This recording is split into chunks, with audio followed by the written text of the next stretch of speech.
விழுந்தால் காரில் படும் என்று இக்கதை தொடங்குகிறது. ஒரு ஊரில் சோமு என ஒருவன் இருந்தான். அவனுக்கு கத்தியும் காரும் ரொம்ப பிடிக்கும். ஏனென்றால் போன் பார்த்து கொண்டிருந்த போது கத்தியை பற்றி ஆய்ந்து கொண்டு அது ஏன் இவ்வளவு கூர்மையாக உள்ளது, அது எப்படி உருவானது என்று கதையை தெரிந்து அதில் ஆர்வம் கொண்டான். மட்டுமல்லாமல் கார் ஒன்று அவன் வீட்டுக்கு அருகில் இருந்தது. அதை மிகவும் ஆச்சரியத்துடன் அதை பார்த்து அவன் பக்கத்து வீட்டுக்காரர்களிடம் மிகவும் அழகாக உள்ளது என்று கூறி இதில் எனக்கு ஒரு ரவுண்டு கொடுக்குமாறு அவன் கேட்டான். அதற்கு அந்த பக்கத்து வீட்டுக்காரர்கள், நான் ஏன் தரணும், நீ என்ன உங்கள் அப்பா வாங்கி போட்ட காரா இது, என்கிட்ட வந்து கேட்குற, போ நீ வாங்க போ என்று அசிங்கமாக பேசி சோமுவை வீட்டை விட்டு துரத்தி அமைத்தார்.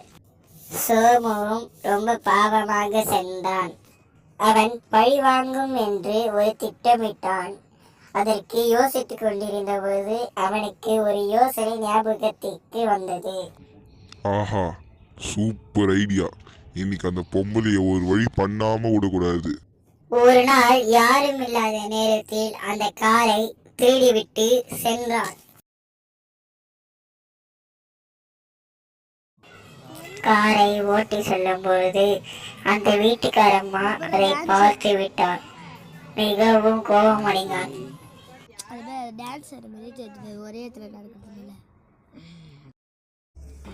ஐயோ ஐயோ ஐயோ, எடி தேடி போகிற காரை நான் விட்றேன்ப்பா சாபம்.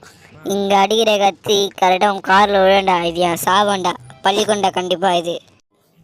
திருடிய காரை மறுபடியும் அதே வழியாக செல்லும் பொழுது அந்த கத்தி அவன் கார் டயரில் விழுந்து வெடித்து அந்த கார் சிதறியது.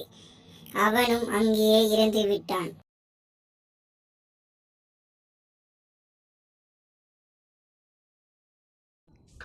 ஆஹா, நோ, இப்படி நடக்க கூடாது. சோமுவின் சாவில் அந்த பக்கத்து வீட்டுக்காரர்கள் வந்து டான்ஸ் ஆடி குத்தாட்டம் போட்டனர்.